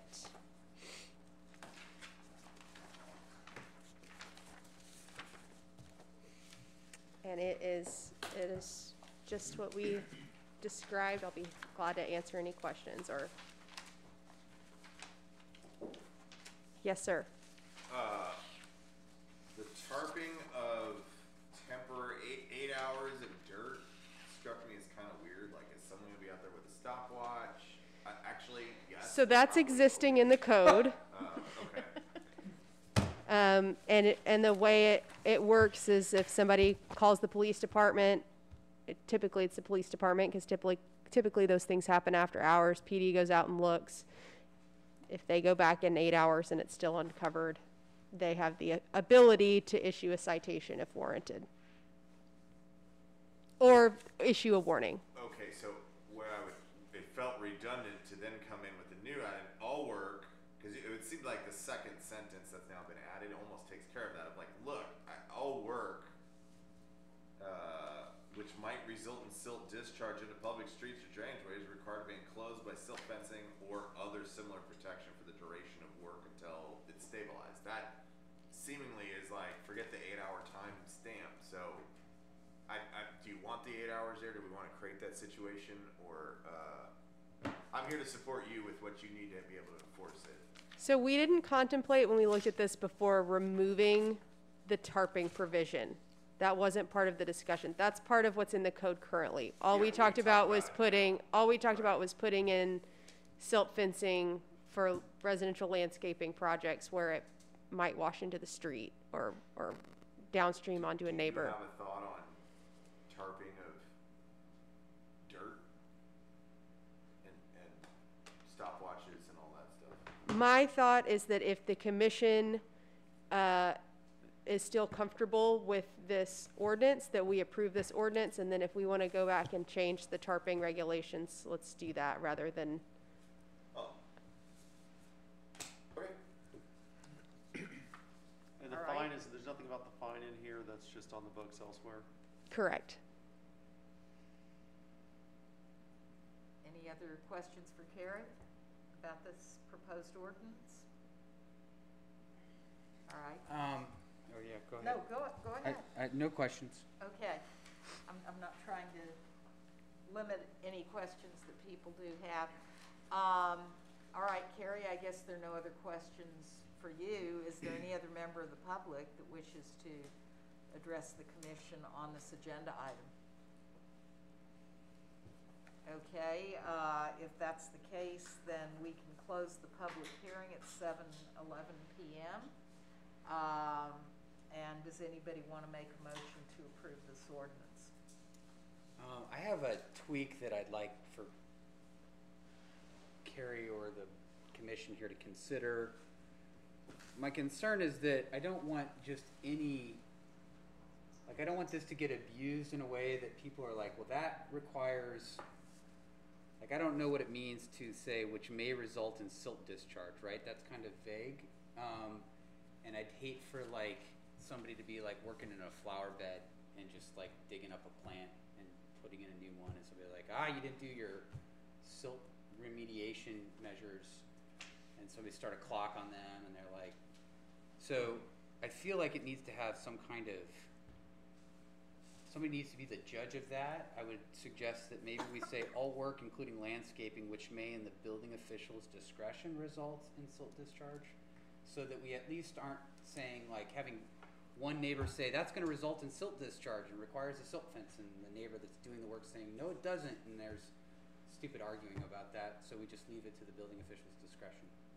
I don't remember what all we discussed last time, but also, I mean, this is only if it's gonna result in silt discharge into public streets and drainage ways. What about silt discharge into your neighbor's yard? Yeah, I Yeah, think then I'll just say leaving any property line, right? Well, yeah, leaving property line, or some just say in unreasonable silt discharge, full stop. Like, you don't have to say where the silt discharge is going, but I guess you don't have to have those qualifiers at the end of it. But I like the idea of it, like, it shouldn't just be limited to, like, a public street. Drainage ways, I could understand to mean other people's property, because if it's discharging, it's going down a drainage way, and that, if that's going into somebody's property. But I would be fine deleting that stuff too, so that you're kind of keeping it broader in terms of what the restriction is, but I'd have some kind of silt discharge off the subject property. Isn't that what TCEQ's requirement is? It's leaving your property, right? It's pretty, I mean, that's the bright line. For TCEQ, they're worried about the Stormwater. sewer systems. So that's why this ordinance was drafted. It was catered this way. I think y'all make good points. It would be a nuisance to be a neighbor and have that scenario. But it wouldn't put the city in a situation where we would be in violation of our MS4 permit. It would be a neighbor-to-neighbor nuisance. Okay, well, if this is consistent with how City of Austin does it, that gives me more comfort. It's then. not. I It's mean, not. the city of Austin, it's leaving your property. Okay. I mean, you silt fence Yeah, every side whiplash of the now. property. I don't know what to do. Everywhere. So, I mean, you know, they'll fine you if you're silt fences, you know, if you've got silt discharging into a neighbor's property and they complain, they'll fine you for that as well. And to be fair, we require it for all construction permits. This isn't really, Yeah. this ordinance is not geared for construction. This ordinance is geared for, hey, I'm gonna tear up all my sod. I'm gonna leave it that way for a couple weeks while we get our landscaping in, and then we get a heavy rain and it washes into the street, and then we have a situation where somebody gets cited and wasn't required to have it in the first place. So it was drafted this way is now we've got something on the books that says, hey, we have to have it, instead of me calling people and saying, hey, I don't require you to have silt fence, but just know that you're gonna get a $2,000 fine if it rains this weekend and your neighbor calls on you and your mud washes into the street. So, you don't have to do it, but you might get a ticket. It's kind of $2,000? Yeah, up to $2,000. Y'all, it happened to one of our members, one of our commission members that happened. It's a lot of money. US dollars. Oh, goodness gracious. They misspelled it, it's actually dull hairs. What do we do with this Lot of big big slush fund we've amassed? Are we throwing big parties? What's going on? I think we talked about how this was gonna be kinda hard to, Fiberglass between us. you know, without a permit There- there's requirement, All it's right, kinda hard to. let's move along. If we have, if we have any changes to this ordinance, let's go ahead and make a motion and propose those changes. Do we have, Well, I was offering that up for discussion because I Uh-huh. wouldn't go through the effort of trying to propose a revisions to this that aren't with, some support. But I'd try and put it in the building official's discretion, and I'd probably add the words unreasonable to silt discharge. So that, nobody else has So made a work motion, with me, so if though. you So want where to, do you Brian, wanna you put go right unreasonable? ahead. what's that? Where did you wanna put unreasonable? So it would say, if we're at the second sentence, all work, including landscaping, which may, in the building official's discretion, result in, and then add the word unreasonable silt discharge into public streets or drainage ways, would be how I'd modify that. So you would Is add the word Is unreasonable as well. unreasonable, I mean, my understanding, being someone who had to deal with a fine, is that any silt is unreasonable. So I'm just. Well, I'm putting it in the way TCEQ is like, it doesn't matter if it's a teaspoon of silt. Yeah, I'm willing to give discretion to the building official, but I don't know about use of the word unreasonable, that. I mean, we don't know what kind of dictator we'll end up with as a building official some many years down the road when Carrie's retired, but Well, we just need to hire people that don't have authority. I know, and I think we've hired the best right now, and I think she can judge reasonableness, but All right. So I guess would that well, put the onus on you to go check with the building official before you decide whether you're gonna do the silt fencing or not? Yeah. And does she want that many inquiries? I don't know. Well, I mean, obviously, different people are gonna enforce things different ways to a certain extent if they're given discretion, so. Well, right now, she can't even ask for a silt fence, and this way, Yeah. the building official, Gary now, whoever, when her reign of terror is over, will then, she can now go ask, and the issue is, she can say like, look, I don't have any means to enforce it, either do or you don't, if it gets out in the street, I'm gonna fine you. It's happened, y'all, this isn't academic. the way I see this happening is that somebody starts doing a major project in their yard, Yep. and a neighbor says, you don't have a silt fence up, I'm calling Carrie. Carrie swings by and goes like, yeah, this looks like it could result in some silt discharge, you need to put up the fence. Yeah, you got a big pile of dirt. And so in my view, this is gonna end up with the potential for unreasonable silt discharge, put up the fence, and so she makes the call. What I just don't want is that somebody's like, it requires one, and then like, there's this fight, and they're like, well, Carrie didn't do it, and look, there's like a meter of dirt that came out, or something like that. And I'm like, I'm trying to give her the like latitude to make the call, and nobody gets to kind of say otherwise. Yeah, I think none of us want silt fences on every landscape job, so it gives her, particularly like mine, I wouldn't have any going onto the street. Anything would stay on my lot because of how it's oriented. I think there should be discretion. Right. For her If to say someone that's not comes gonna and lead. dumps a huge pile of mulch to, on Wednesday, that's gonna go out this weekend, and there's thunderstorms, and they're way uphill from their neighbor, she she has the right to come in and be like, hey, you need to put some silt fencing down. It's a requirement of like the fencing. Or that would It's be a like- tarp, I guess, right? Or tarp it, I guess, but like, do something. I don't know, Carrie, are you fine with all this being put to you from a discretion standpoint, what I'm proposing, or no? So you're gonna come in on Saturdays and check out piles of dirt and all that? I am not gonna be coming in on Saturdays. You're already here till what time tonight? Sorry again, Amy. We'll try and keep this moving. I apologize. We are gonna limit this meeting, you know, we're not Let's gonna move it go on. till midnight, so. I would say, I'm gonna make a motion to approve. Does all right. anybody wanna second it? Sorry, I'm gonna motion, I withdraw the motion. I would love for you to make a motion to approve with, I agree giving her,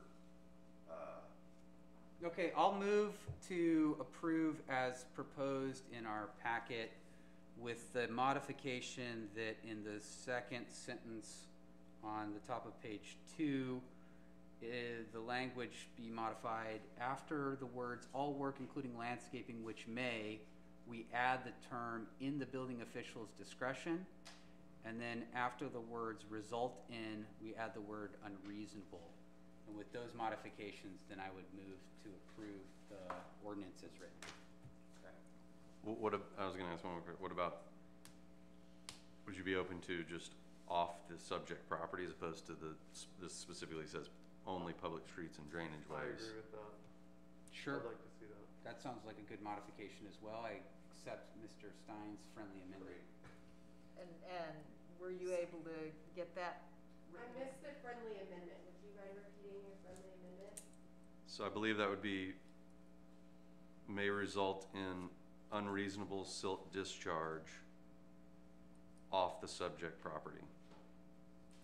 Rather than into public streets or Yeah. drainage ways, And so get that rid of portion is would be required. deleted, Is right? required, yeah. okay. Okay, with that friendly amendment, let's see, we had, Brian make the motion. Who seconded that? Was that you, Tony? I believe I did with my friendly amendment, yes. Okay. All right, we have a motion, we have a second. Is there any further discussion before we vote? No. All right, then, all in favor of the motion as amended, say aye. Aye. Aye. Anyone opposed? Abstentions? All right, motion carries.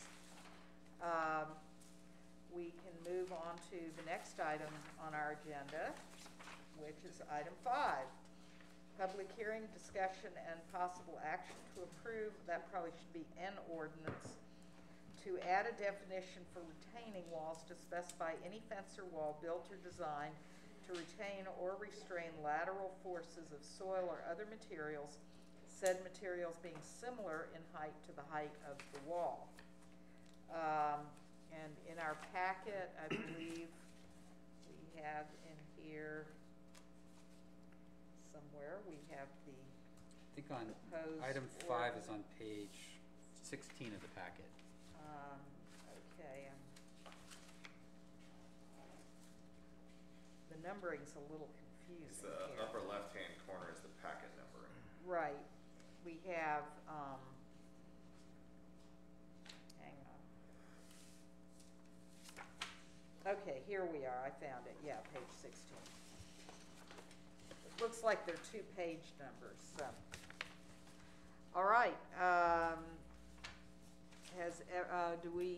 guess we need to open the public hearing again at 7:23 p.m. We're opening the public hearing. If anyone from the public would like to speak with regard to this ordinance. Anybody? All right, then we will close the public hearing at 7:24. And do we want to have any discussion of this ordinance? Or does somebody want to make a motion? Carrie, you like this as written? Yes. Obviously. I'll motion to approve. Second. All right, we have a motion, we have a second. Any further discussion? I'm sorry. Amy? Yeah.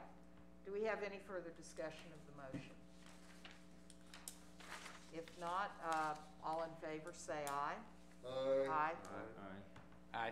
Anyone opposed? All right, motion carries. And we move on best chair ever. Don't say that. I said it. I said it. No. Uh-huh. Wow. Remember, you know, Trying to keep I- her in that spot, I that's all. swore I would not do this. All right, we got quorum, I'm going home then. Jordan, we need you. All right, item 6, public hearing I feel like we have discussion. two best chairs. I'm gonna have a beer with Jamil and watch you guys on tape. Now, flattery will get you nowhere. Public hearing discussion and possible action to approve an ordinance for driveways that limits residential lots to no more than 3 total curb cuts and not more than 2 on a single street frontage, and limits the total combined with width of aprons to not exceed a total of 45 feet. Okay, and we've got an ordinance somewhere here in our packet. Packet pages 19 to 20. Thank you, Brian. Keep us on track here. Assistant to the regional manager. Thank you, thank you. Now, we'll get you a medium-sized whip that you can track.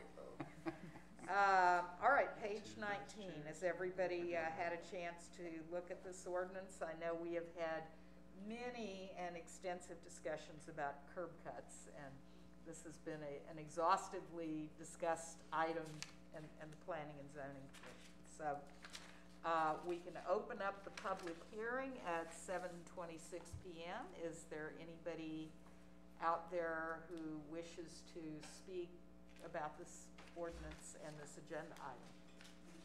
Can you give a brief description of what you're going to approve? Yes, the description was in the agenda, but it has to do with curb cuts. And I can, I have all this up on my laptop if you know, if you want to take a look at the agenda. It's on the screen, yeah. Because I can give you my paper copy. I've got it up on the screen.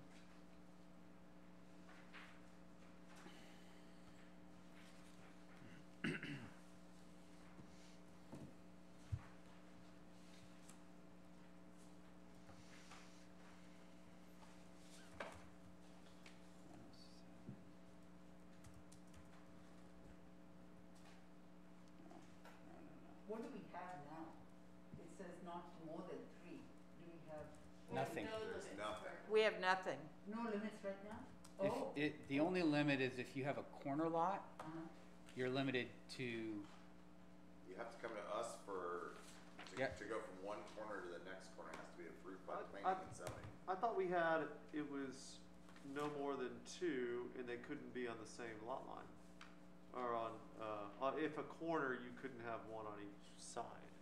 So we don't have a limit for the total number of curb cuts. All we have is restrictions on circular driveways. So you could have 5 single curb cuts as it is currently. You could put as many driveways on your property as you wanted. Skateboard heaven. Yeah. So this would limit you to 3 on any lot, and then not more than 2 on a single frontage. So you could have a circular drive. If you're an interior lot, you could have a circular drive. If you're a corner lot, you could have a circular drive and one on the side. Or you could have one in the front and one on the side. Just not more than 3 total. All right. Now, an interior lot, it's 2 only if it's a circular, you can't have 2 separate. You could have 2 that were not circular. You could. Let's say Okay. you could have 2. You just couldn't have more than 2 on an interior. So you could have, let's say you have a driveway on the east side of your lot. You could have a driveway on the west side that goes to a parking pad or whatever. You just couldn't have you couldn't have 3. Do you know how many properties in the neighborhood have more than 2 curb cuts? I know of 2. I don't know. I don't have a tally. I've been approached about some, but not that have come to Well, we approved plans. one, a circular drive on Rollingwood. Mm-hmm. I think we approved another one before you got on. I think that's right. Yeah. But I mean, I think there's And I think there's that one on Vale. I can't remember if that has 3. the one on Vale that Maybe it just has two side to side. It's sort of the cut through. But we don't have a huge number of houses where this is an issue, as far as I know. No. Yet. Well, this is why we have an ordinance Can I proposed. ask a question, Carrie? So on corner lots, there are restrictions on where you set your house. I mean, there are setback requirements are different on corner lots, and more so if there are only two lots on a street, with two streets adjoining, right? So how does this fit in to the setbacks? Sure, so a driveway is not gonna have, we require it to be 5 feet off a property line Okay. already. But other than that, setbacks don't apply because a driveway's always gonna cross setbacks. So when you're saying 3 setbacks, one can be circular and one can be a straight one. So all of that has to sit on that corner lot, right? So And set the building. you would still have to be 5 feet off your property line Okay, between a neighboring property. That wouldn't change. that wouldn't change. It would just put a cap. It puts a cap on the total number, not more than 3, Okay. and then it limits the width to 45 feet total. So no more than 3 curb cuts. Okay. If you're on a corner, otherwise 2, and the total width of all the aprons combined can't be more than 45 feet.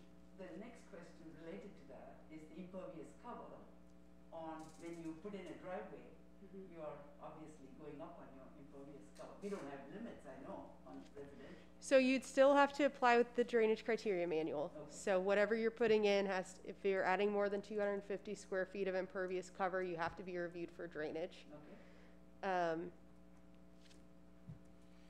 Because if you don't want your excess water going to your neighbors, which is state law, then you need to be able to not increase your impervious Yes. cover. So you'd still have to comply with state law. And usually if this was gonna come in, this would come in with development plans. It's rare that if I get a driveway permit request, it's for somebody who's got an existing driveway who wants to pour a new one. Okay. They've got a damaged driveway and they wanna refresh it. I mean, But I know you gotta- it's rare, it does happen, but ordinarily you would be getting these plans in conjunction with a larger lot development. Well, my understanding is this ordinance is just intended to address the number of curb cuts and the width. Correct, Yeah. correct. So impervious cover, I think, is addressed in other ordinances and But I don't think you state wanna do building that. codes as Correct. well. I think. Plating, So, you know, yeah. Thank you, Yeah. thank you. All right, do we have any other comments from the public about this proposed ordinance? Okay, then we are going to close the public hearing at 7:33 p.m. And do we have any further discussion? And if not, does anybody want to make a motion? One more point of discussion, I think that Carrie said. So right now, I believe the way it is, in an interior lot, if you're gonna have 2 curb cuts, they have to connect in a circle driveway, and then there's, No. right now they don't? No. That doesn't bother Huh. me. The whole That's thing- interesting, because when I went and did mine, I was told that I had to have they had to connect. I actually kind of wanted to have just sort of a parking pad, and I was told that that had to connect. Oh, a driveway to nowhere kind of Yeah, thing? that I couldn't have a driveway to nowhere. Um, That was a long time ago. No, it was a long time ago. That's not, I don't think that's the code. No, it's not. You can have. You just can't have a circular driveway on a corner lot, right? Well, you can, you just can't record it. That crosses There's the a street. difference. Cuts a corner. Cuts the corner. Sorry. traffic could egress and cross your lot. Right. So we understand curb cut to refer to a pair of cuts. Correct. That's the little confusing. Yes. Just wanted to point out some ambiguity in the language. Yeah. I don't know, my personal view that, like, I don't think this is a problem that people are throwing in like 12 driveways on a lot. I don't know this has ever been an issue, but Been to Vaughn's house?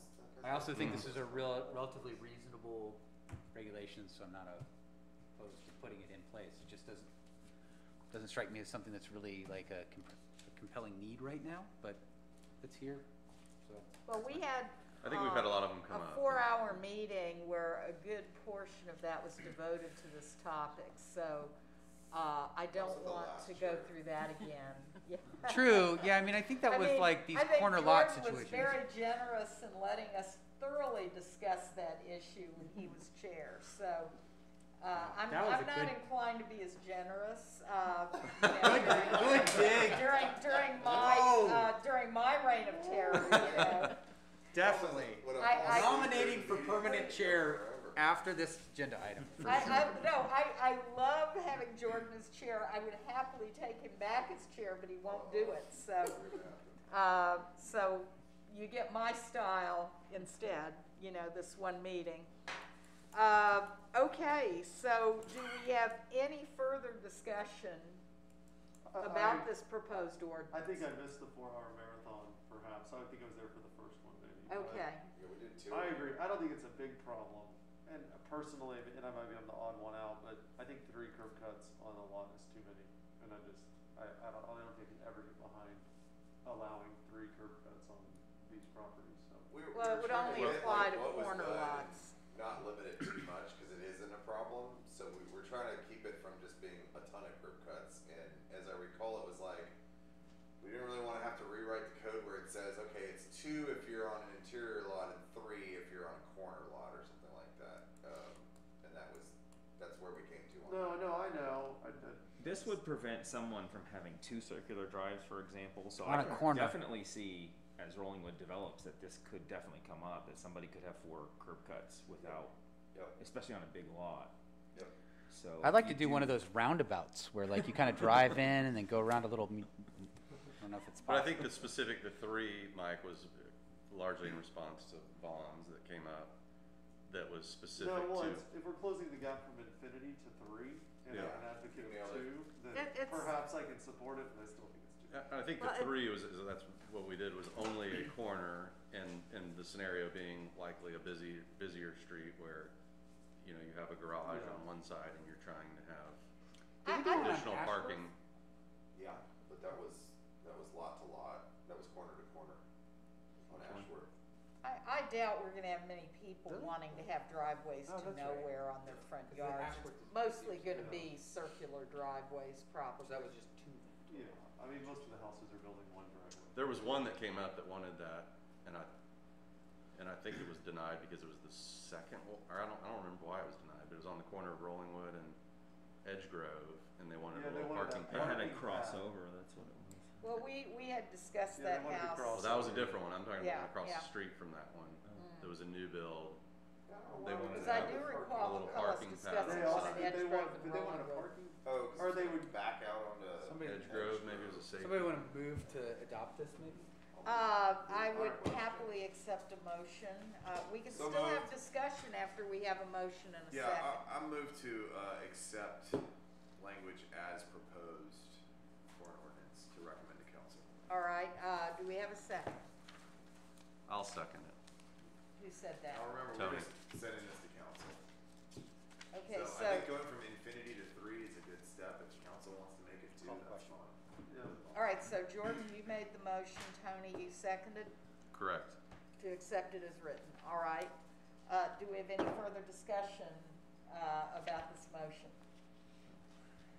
None here. Okay. All right, are we ready to take a vote? If so, all in favor, please say aye. Aye. Any opposed? Motion carries. Okay, let's move right on here. The next item and the last item that is a public hearing item is public hearing, discussion, and possible action to approve an ordinance to update Chapter 107, Article 5, Division 3, Board of Adjustment of the City of Rollingwood Code of Ordinances to meet state requirements. It is 7:39 p.m. We will open up the public hearing. And do we have anybody who wishes to come and speak to this ordinance?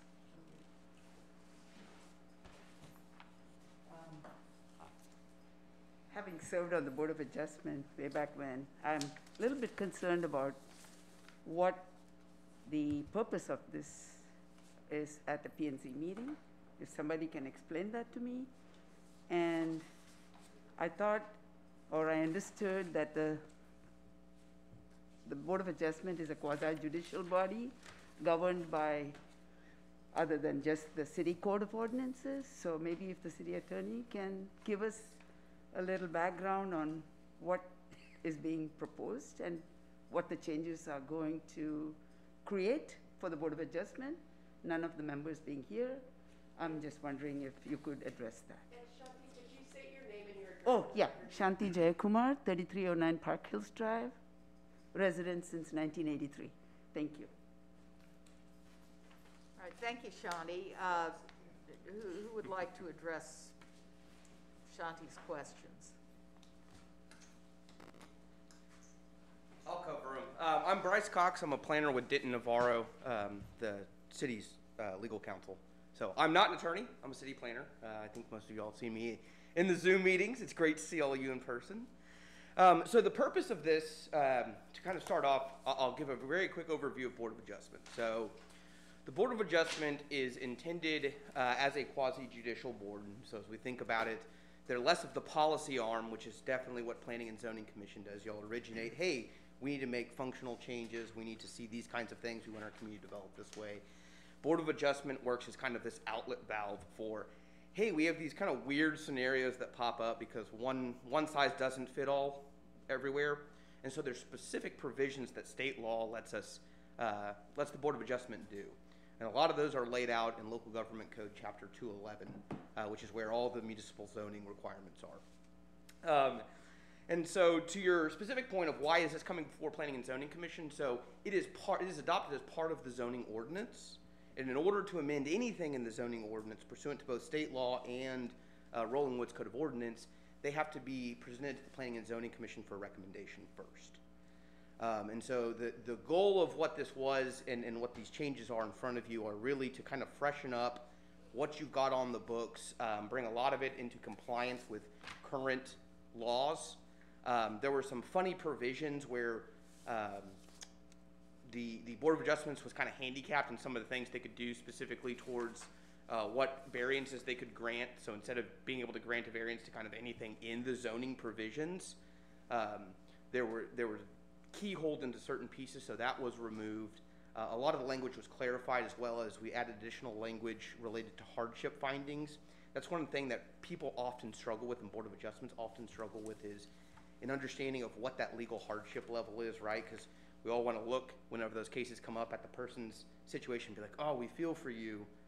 You've got this terrible thing that's going on, but is it that legal hardship? Because again, we're not a policy board, we're this fact-finding board. And Megan, please feel free to chime in anywhere I'm going astray if needed. So, does that kind of answer your questions a little bit? Not totally. I'm not convinced that you should eliminate the 30-day notice and other things. Sure. So the notices are still in there, right? So we are noticing pursuant to state law. Okay. And the specific provisions of state law. In fact, we also carried over a lot of what I would consider the Rolling Woods specific flavor to a lot of things. You know, for example, Rolling Wood does noticing at 250 feet for adjacent property owners instead of just the bare minimum 200 that state law requires. So those things have been kept and maintained kind of throughout this. We also help define out what an actual appeal is. So there's this ability, in essence, the three main tasks of Board of Adjustment in the city are going to be to hear appeals based on an alleged error. So if Carrie makes a determination in the code and says, I read the code to mean this, and thus your permit's denied or your application's denied, so on and so forth, an applicant can say, well, that's not how I read it, and they can appeal that. And so that goes then before the Board of Adjustment to review under the exact same criteria that Carrie did, and they determine if they have the same finding or a different finding. So that's one of the really important roles. It's very rare in most cities that I've worked in. I think I've processed one in the decade I've been doing this. So it's not too common, but it is important that it's well defined. So we add a lot of definition to that. The next thing they are able to do is grant a special exception. So we'll talk about special exceptions and variances real quick because they're similar but different. So a special exception is an area of the code where the city has decided, or city council has decided, we are comfortable granting relief to certain provisions as stated and they're specified in that section, provided that certain conditions exist that don't necessarily have to rise to this level of legal hardship. And so those items are specific and they're called special exceptions. The other thing that they're able to do then is also grant variances, and variances are generally created by legal hardship, so it's going to be items which, special conditions to that property that are unique to its situation that aren't generally shared by other properties or properties with similar zoning within the area. They can't be created by the applicant, so you can't say, oh, I can't meet this front yard setback because I really want to put this 30,000 square foot home that takes up the entire lot on the property. They're creating their own hardship, and that wouldn't qualify underneath the criteria for hardship. Whereas, let's say you had an undeveloped lot in town that was smaller than the zoning district that it's currently zoned. And let's say it wasn't platted, and this is always my fun one to use, but may not be as relevant in Rollingwood. But it's existed this way for 100 years. We can trace it all the way back to, the Republic of Texas days. And so nobody's changed anything. I bought this lot, so on and so forth. Carrie says, hey, you can't submit a building permit because your lot's not platted. And so you have to have a plat to be able to submit a building permit. And so in order to file a plat, you have to meet with the zoning provisions. This lot would be substandard. And so before they're able to file for a plat, they would have to go get a variance to the lot dimensions, lot area, etc. So that would be a great example of, oh yeah, you have this unique piece that only applies to your property. You didn't create this hardship, it's always existed. You can't force the people on either side of you to sell you a little bit of land. This really qualifies for those hardship provisions that are listed. And so those are the three main things. And so it's going to P&Z because it's a change to the zoning code and because it acts as a check and balance so that BOA is not changing their own zoning code that they didn't consider. Yes. I'm not entirely clear on, sorry, Shanti, you were asking the question. You should continue. Please. I defer. No. What troubles me is, and Carrie just confirmed something, which is important to me, is that the BOA will still go with their regulations, right? How does changes made at this level affect directly or indirectly the Board of Adjustment in how they do their, decisions, how they take their decisions? So this ordinance would update the Board of Adjustments process to meet state code.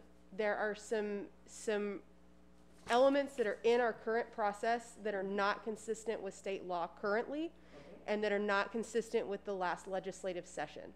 So this is updating our code to meet state law. That's all it does. What are the parts that our Board of Adjustment are doing that are inconsistent with state code? So the way it's written, it puts some restrictions. Our own code puts restrictions on what they can hear, what they can consider, even though state law has a broader definition of what they can consider. So it is making our code fit state law. They have to have the ability to hear things whether our code says it or not.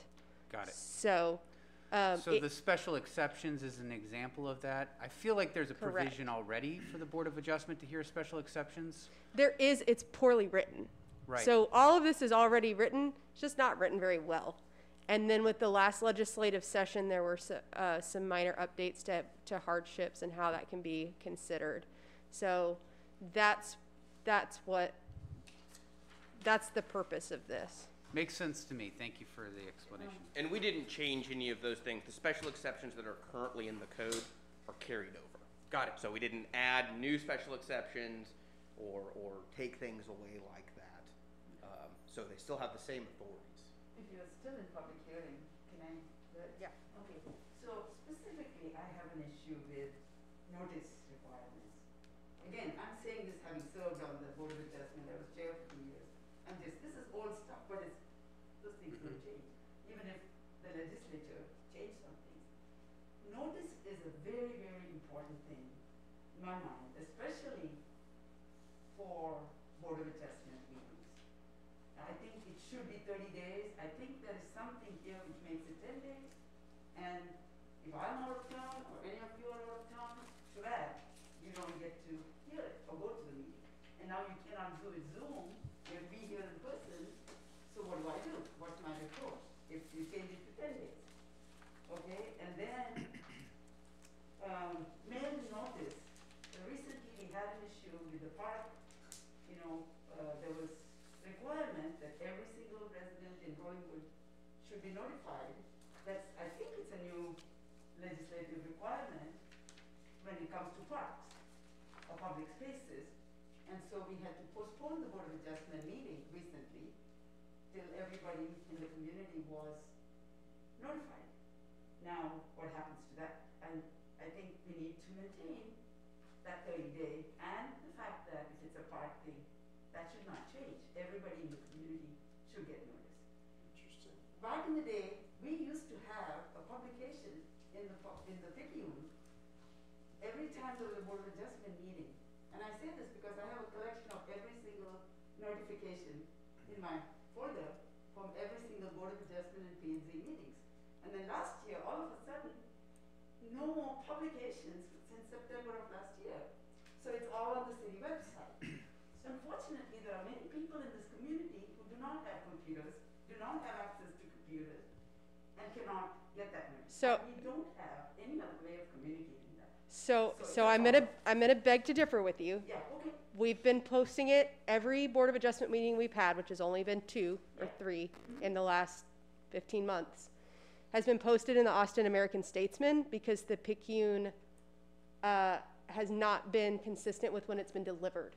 And we have the option to put it in the Picayune or the Austin American-Statesman. So it has been posted in the paper. It will always be posted in the paper. That is a state requirement. That's our requirement. That's not going anywhere. Did you post a notice in the Picayune that you were moving to the Statesman, or is that not happen? No, we have the we have the option to use either paper. And so it has been in the Statesman. To speak to the park, our requirement is to notice all neighbors of a Board of Adjustment hearing if it's not a residentially zoned lot. That is not consistent with state law. So state law says for any Board of Adjustment hearing, it's property owners within 200 feet. This ordinance would make it all property owners within 250 feet, period, for any Board of Adjustment hearing to be closer to that state law. Now that is something. More stringent than state law? We are always more stringent than state law, and this ordinance keeps us still more stringent than state law. I'm not gonna lie, I don't know if I'm within 250 feet of the park. Because, so currently, the meeting that Shanti discussed, we had a public hearing. I noticed everybody within 250 feet. Of what? The park? Of the park. Then we had a second public hearing because we have this weird provision of the code that requires everybody to be noticed. So we went back in. Commercial district, and you wanna go for a Board of Adjustment for the Hearing. commercial district, it goes to everyone. Every property owner in the city And this proposal would is now limit gonna it to negate that and go back to still more stringent by 50 feet. every property owner Now I within see. 50 feet. I now understand why Shanti's here, so, okay, But go ahead. I want to apologize to you because under the code, it says the preferred paper is the Picayune, and I know we did change it to say either or. I'm in favor. Okay? Let's vote. And I get both papers, but I did not think of looking, and I'm going to correct my files accordingly. I'll go check it out because it's important to me that every single resident of Rollingwood should be notified, especially when there's a major change like Board of Adjustment meeting, or even the P&Z meeting. It will always be in the paper. The P&Z as well? P&Z also? You can't guarantee they're always gonna deliver the paper then. What's that? So every Papers are public going hearing away. that requires Okay. notice, Okay. that requires notice, which is not every single public hearing. Sure. If it requires notice, it will be noticed in the paper. Okay. We have had an easier time with the statesman. Okay. Because we've Close had public hearing at issues some with, point. like, the city's picking never gets delivered. All right. No, okay, but I think that just in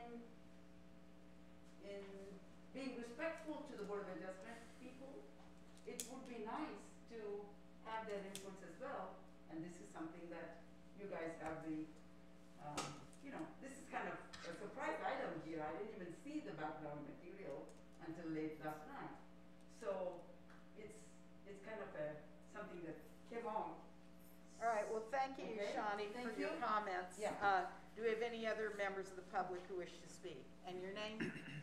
I'm Alec Robinson, 4818 Rollingwood Drive. I'll keep it really short. I just would like to see a 30-day notice versus the 10. And then when it comes to the park, I mean, it's something that the whole community owns, and I think that the whole community should be notified of it. And that's all I had to say. All right. Thank you. Thank you, sir. Thank you. All right, is there anybody else out there who wishes to comment at the public hearing? Bryce, do you have anything else you want to add? So we don't have the published notice in this draft, but we can absolutely add it if that's what the Planning and Zoning Commission want to see. So state law only requires that notice be provided. What we've used on this to try to unburden some of the very burdensome requirements of notifying the entire city, typically just people in the surrounding area are going to be impacted by most of the variance decisions or special exception decisions because of their nature and the nature of what happens in the city of Rollingwood. And so we felt that was the appropriate amount to do, but absolutely if the commission wants to see a longer time frame or any other noticing provisions published in the paper, et cetera, we can do those.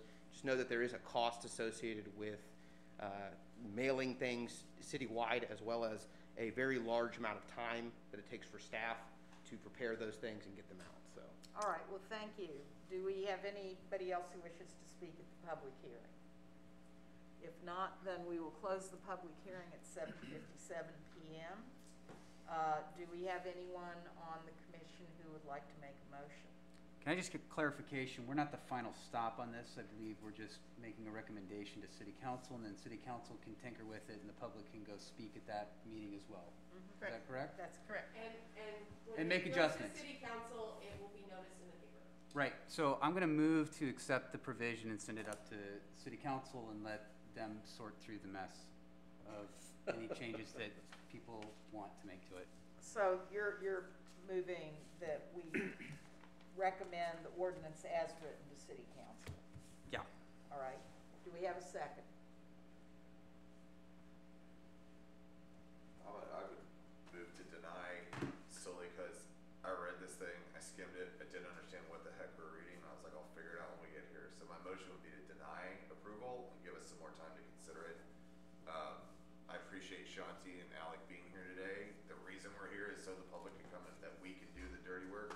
I will tell you, having been on council, it's gonna be one of 15 other things, and for them to have to go hours, they're already going, they're back to like 2 a.m. meetings again. So I don't mind us doing the diligence on this and sending something that we're really comfortable with going forward. Well, All right, that's so- fair. I mean, I guess my adjustment would be, if I was gonna make one, would be to do 30 days, because I think that's been consistent with what we've done in the past. I think that we've gotten to a point where, like, newspaper notices are somewhat antiquated, and I don't know how many people are even getting the paper anymore. So I don't know how effective that is. And A that mailer- includes people who pay to subscribe to Yeah, it. That's right. I get my That's paper right. about half Even the if time. you're buying a paper, I don't know that you're getting it anymore. So I don't see a need to add in a newspaper provision, and it creates unnecessary expense to the city. So that would be the adjustment I'd make, is for it to go to 30 days. So I'm ready to deny it now, come back, tackle this in the next meeting, and really go through these things line by line. I'm open to adjusting. I tend to agree that the park is all of ours, and I don't think it's onerous to notify everybody on adjustments to the park where everybody gets a notice. I do think it's a little weird if a commercial zone on Bee Cave says it, that they gotta somehow notify everyone. So it's like, to me, I'm ready to carve out, I'm ready to reduce the level for a commercial project, but I tend to agree that, hey, the park, everybody needs to get a written notice, and that's just the deal. I'm confused as to why the city is the one sending these notices out. To me, it's, here's your address labels, send them. Or is that, maybe that's part of the legal code, or is that something unique to us? Who would be responsible for the park would be the city, right? And I'll address it this way and see if I get bad eyes from Megan. If the city chooses to notice additionally for public property, and I'm not sure what the park item was, specifically was it a variance? Let me rephrase. I don't know why the city's sending out anything. It should be up to the individual applicant to Sure. send these things out. So we have to cause this to occur correctly, otherwise you get a procedural challenge, or you open yourself up for a procedural challenge where you didn't follow the correct procedure. And we've had those, correct. Which could in theory invalidate whatever action happens, and you have to start over and do it all again. So. But why is that risk not on the applicant? Because the code puts it on the governmental entity. Yeah, I mean. No. Let me rephrase. Does the state law require it to be on the governmental entity, or does our code require it to be on the governmental entity? That's a great question. Okay. Because if the state code requires it, then I understand. But if we're requiring our own city to jump through all these hoops, that's like giving ourselves busy work. I don't understand it. So it says the general law municipality that does not have a zoning, well, you do have a zoning commission, so let's jump to the next provision. Look at that If the thick book. municipality, zoning commission, that notice must be given in the same manner as required for notice to property owners under section 21107. So before,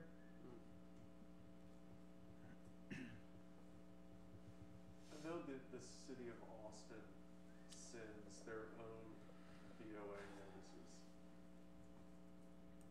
They're also big and rich. Yeah, bigger, more money. Do we put signs up? I don't know why we're We gonna got a make variance applicants request. start sending this. They have to, like, how are they gonna get all of the I'm not proposing addresses? that. I don't understand. Well, you have to do that Yeah. when you're building a house, right? Yeah. You have to, When you build a house, you gotta turn in your own, you gotta send your own notice. the city gives you the addresses and you go mail it out. So. Okay, well, You lazy there was a bum. motion that didn't pass, difference is and the so I challenge. think Yeah. things are Yeah. dying for lack of seconds. The so- procedural challenge that can end in a lawsuit to the Board of Adjustment. That's Yeah. why the city sends these. Because we have statutory requirements for, timeframes for how long, Board of Adjustment has to consider it. So that's why the burden is on cities to send that notice. For building permits, that's a purely zoning requirement. And so that's why I put that on the applicant. You've got to post it in your yard and you've got to send your neighbor notice. That's helpful to know. That's a pretty reasonable explanation. I'll say this. I'm at 2 hours. I haven't had dinner. I'm ready to deny this My thing. kids are entirely. Well, That's fine with are me we- too. I don't mind. Totally, and If- that is if not we- a punting. It's a. No, I think we a should motion to reconsider. I think deny. I think your comments were perfect. I think the one thing it would be nice to add is, and apparently we don't have hardly any of these, if they've met 3 times in 15 months, is a sign in the yard. You're asking for a variance, put the sign in the yard, Yeah. people see it. That's what the city of Austin does. That, I think, is the most effective notice anyways. I would That's love to actually a bring good all point. those ideas to next meeting. That sounds Agreed. All right, well, And the city could buy we one had a sign, motion yeah. that failed for a second. Do we have another motion? Can we just move I to moved table to this? deny. What's it to No, I moved to deny? deny. Not table. Deny is we are not making it. We're actively not making it. We're taking Just action don't- to just- not. Sorry. do you need a motion? Why do We went through Do this we- with Charlie where we didn't make the motion. I don't know that we and then got- it was considered and passed by council. What Well, I don't want if we- council if to do we is have- be like, yoink, away we go. If we have something I don't on care. the If city council agenda, wants to do the work, why don't we let them? Because we're supposed to do the work here. So I would table. all right. You're saying that they yoink it and like, I'm not gonna, we serve at their pleasure. what is the most Table. appropriate thing here, to Motion to table it or table. deny it? Motion to table. All right, Because then it comes back to I- you. Okay, All right. motion to table. all right, All right. so we so have we're a not gonna motion, done that. we have a motion to table from Jordan. Second it, Do we Brian. have a Let's get out of second? Second. All Who right. who said that? Mike, okay.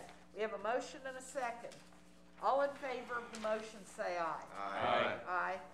Anyone opposed? Okay. I've got another motion to make. We haven't finished yet, Ryan. We're trying to get out of it. Are we close? We're close. Hang on.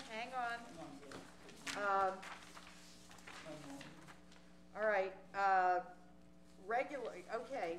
We now go to the regular agenda, and item 8 is workshop regarding required elements for preliminary and final plats. I would like to recommend that you table this item and we can bring this back.